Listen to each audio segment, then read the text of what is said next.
super friends, and welcome to DC TV Talk, and in today's episode we're going to be breaking down and reviewing Legends of Tomorrow Season 4 Episode 2, otherwise entitled Witch Hunt. And before you go into this review, be sure you've seen the episode because it will be filled with spoilers. So we start off with this episode with Constantine actually moving onto the Wave Rider. He actually comes onto the ship, and this was really quite amusing because obviously at the end of last episode, at the end of the season premiere, we saw that Constantine just did not want to join the Legends. He didn't want to stay on the ship. He was like, no, I'm done. But then he does kind of realize that, yeah, these guys, these Legends, they're kind of in trouble if I don't help them, so here I am. And he kind of just moves in, and this creates quite a lot of conflict between himself and Mick as they are struggling to live together, let's just say that, and struggling to share each other's living space, which does create a couple of comedic scenes here and there. Mick wasn't in this episode as much as he was last week, but, you know, his scenes with Constantine were very, very funny. And just seeing Constantine now as part of this team and actually working with the team officially is obviously a very good progression thing. There's also a great scene between Nate and Hank in this opening where we get to see how Nate and Hank are just really struggling to reconnect. Now, I just need to say, I love what they've done with Nate this season. I really like it because last season I feel like Nate was a little too over the top. I think he was a little bit too cartoony.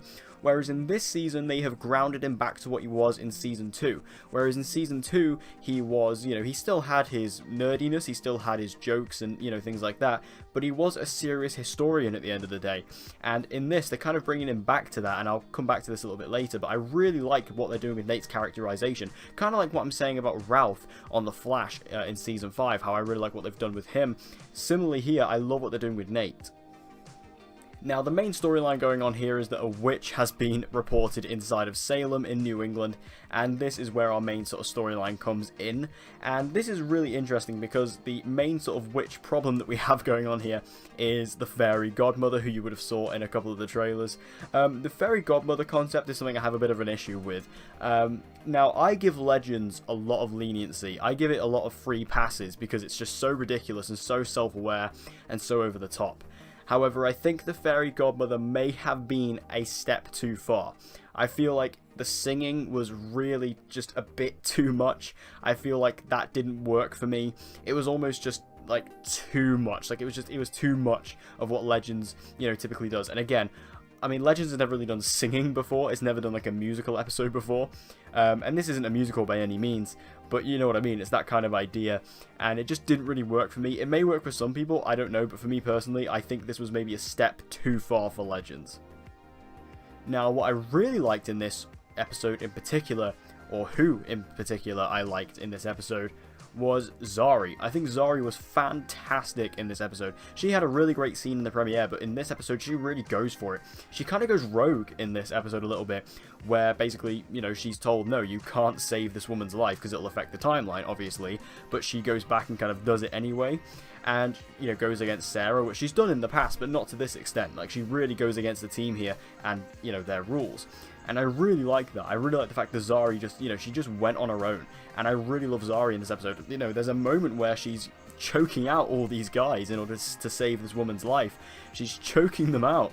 And, you know, she's almost turning, like, quite evil at this point until she eventually snaps out of it. But it was really good to see, because Zari has always had this dark side. Zari has always had this, you know, edge to her, given, you know, her past and what she's been through. So to see them kind of delve into that, I think is really interesting. I think this is maybe setting up Zari's arc this season, is her maybe getting over that side of herself.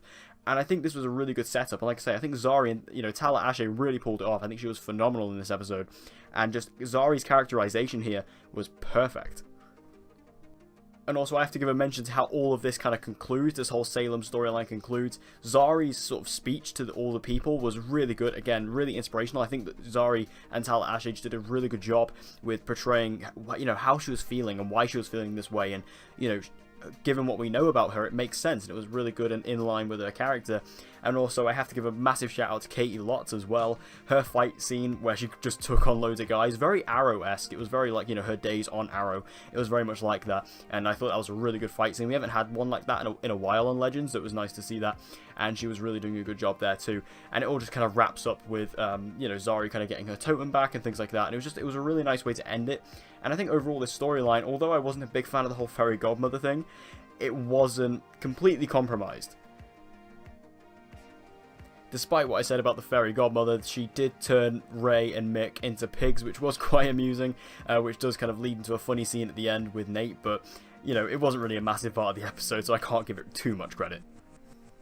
Now, the sort of B storyline of this episode is that the Time Bureau is actually under threat, and the Time Bureau is actually under threat of being fired and kind of, you know, disbanded by the government. And Ava, she actually calls in the help of Nate to actually help her with this, and this was really nice. This was a little pairing that I didn't really expect. I didn't really expect Nate and Ava, and I really like it on all of these DC TV shows when they just kind of pair two characters together that you wouldn't typically have, and it normally creates a really fun and interesting dynamic. And for this, Nate and Ava, I think, work really well together, and, you know, hinting at the end of the episode, we may be seeing more of it, but I really like Nate and Ava working together. Their scenes were really funny. Obviously, Gary was thrown into the mix, which, you know, you can never have enough Gary, in my opinion.